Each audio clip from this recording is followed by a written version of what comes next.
दाता भला करे। मैं आप जी के साथ स्वामी सत्यानंद जी के जीवन परिचय के ऊपर चर्चा कर रहा हूँ। पहली दो ऑडियोज में मैंने स्वामी जी के बचपन से लेके आर्य समाज में प्रवेश करने के बाद सन्यासी रूप में जो विचरण किया उसका वर्णन किया। जैसा स्वामी जी चाहते थे कि मेरे को परमेश्वर के दरबार से कोई ऐसा एक प्रसाद मिले जो मैं सबको दे सकूं। तो पिछले मैंने ऑडियो में जैसे कहा था कि डलहौजी के पावन शांत एकांत स्थान पे स्वामी जी महाराज तपस्या में लीन हुए। तो वहाँ पर स्वामी जी महाराज ने जैसे लिखा है, मैं करीब करीब आप जी के साथ उन्हीं शब्दों को साझा करूँगा।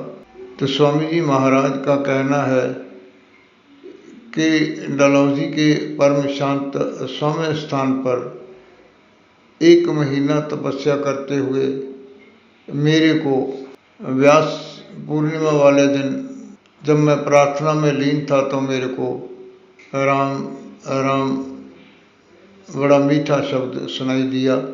तो मैंने आंखें खोल के देखा कि कोई इधर से कोई प्राणी गुजर रहा होगा, लेकिन कोई नहीं था। मैंने फिर आंखें बंद करके प्रार्थना की तो फिर वही आवाज़ आई राम राम, और साथ में आदेशात्मक शब्द आया कि राम भज राम भज। पहले तो मैंने इसको विघ्न समझा, लेकिन फिर बाद में प्रार्थना में लीन होने पर वही शब्द फिर दोहराए और उसके बाद रा पहले फिर माँ शब्द प्रकाश रूप मेरे सामने आए और प्रकाश रूप चक्र में मेरे अंतर में जो है वो समा गए। इससे मेरा सारा शरीर रोमांचित हो गया और मेरे को एक कंपकपी सी लगी। तो ऐसे मेरे को लगा कि मेरे रोम रोम से राम राम की जो गूंज है ना वो हो रही है। शाब्दिक रूप में भी राम आए और ध्वनात्मक रूप में भी राम आए। तो फिर प्रार्थना करने पर जब मैंने कहा कि मैं आपके दर्शन चाहता हूँ, तो आवाज़ आई कि मेरे किस रूप के दर्शन चाहते हो। तो मैंने कहा कि जो भी आपका रूप है मुझे उसी रूप में आप दर्शन दीजिए। तो तेजोमय प्रकाश रूप में मेरे को जो दर्शन हुए, उसके बाद आदेश आया कि इस वक्त संसार मोह माया के कीचड़ में लिप्त है, आप जाइए और राम नाम की गंगा में नहलाकर उनको स्वच्छ कीजिए।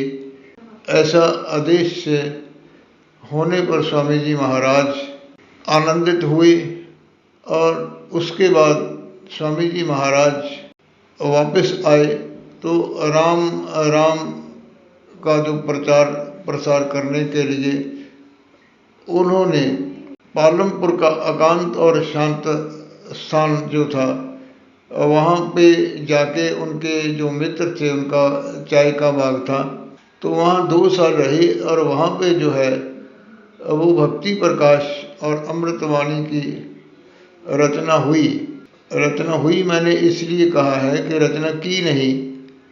स्वामी जी महाराज कहते हैं कि साधकों के लिए ऊपर से परमेश्वर के दरबार से मेरे को वाणी आती गई और मैं उसको लिखता गया। या यूँ कहिए कि स्वामी जी महाराज मस्ती में बोलते जाते थे और उनके साथ में जो होता था कोई तो उसको लिखता था, तो बाद में स्वामी जी उसको जो है ना वो करेक्ट कर देते थे। तो वो आहिस्ता आहिस्ता जो है ना वो भक्ति प्रकाश ग्रंथ के रूप में जो है वो हमारे लिए स्वामी जी महाराज को परमेश्वर के दरबार से प्रकट हुआ। और ऐसे ही जो है वो अमृतवाणी का ऊपर से परमेश्वर के दरबार से ही आशीर्वाद मिला। स्वामी जी महाराज को उनके अंत समय में जब लोगों ने पूछा कि स्वामी जी हमारे लिए कुछ आदेश दीजिए, कुछ ज्ञान दीजिए, तो स्वामी जी महाराज ने कहा था कि जो कुछ मेरे को परमेश्वर के दरबार से मिला था वो सब मैंने अपने ग्रंथों में डाल दिया है। जिसको चाहिए वो उनमें से ले सकता है। तो ये स्वामी जी महाराज ने जब आके वो ग्रंथ अपने आर्य समाज के जो मित्र साथी थे उनको बताया, तो उन्होंने कहा कि आप इसमें से राम को निकाल के तो ओम को डालिए, क्योंकि आर्य समाज में ओम का ही जो है वो जप ध्यान किया जाता है।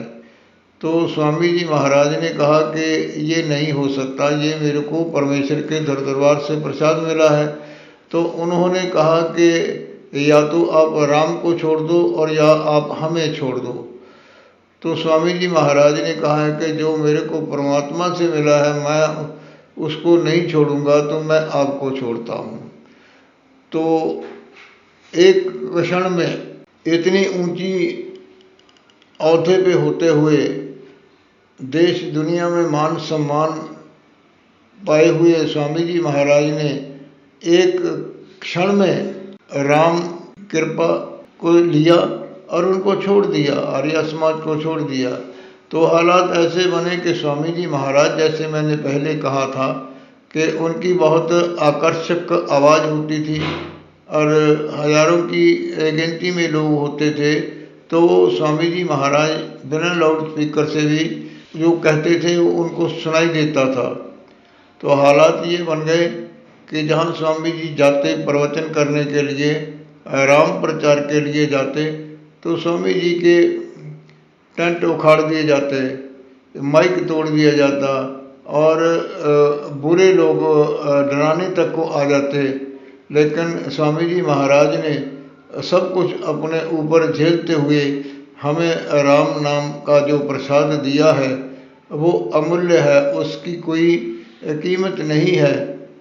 ये अलग बात है कि हम पूरी तरह से उसको समझ नहीं पा रहे हैं।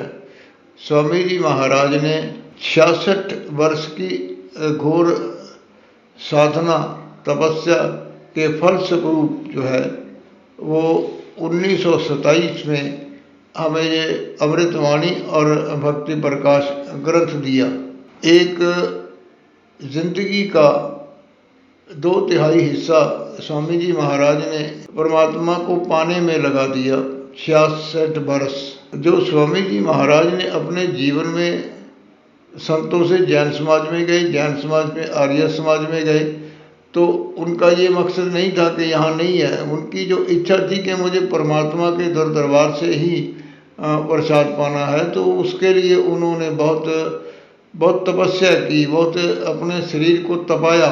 और उसके बाद हालात ये हुए कि जब स्वामी जी महाराज को अकेला कर दिया गया, तब भी स्वामी जी महाराज जैसे संन्यास में जाते थे पैदल, वैसे ही ऊपर से स्वामी जी महाराज को आदेश आता था कि फलां शहर में, फलां नगर में या फलां बस्ती में मेरा प्यारा है, तो उसको जाओ, संभालो उसको, उसके ऊपर कृपा करो।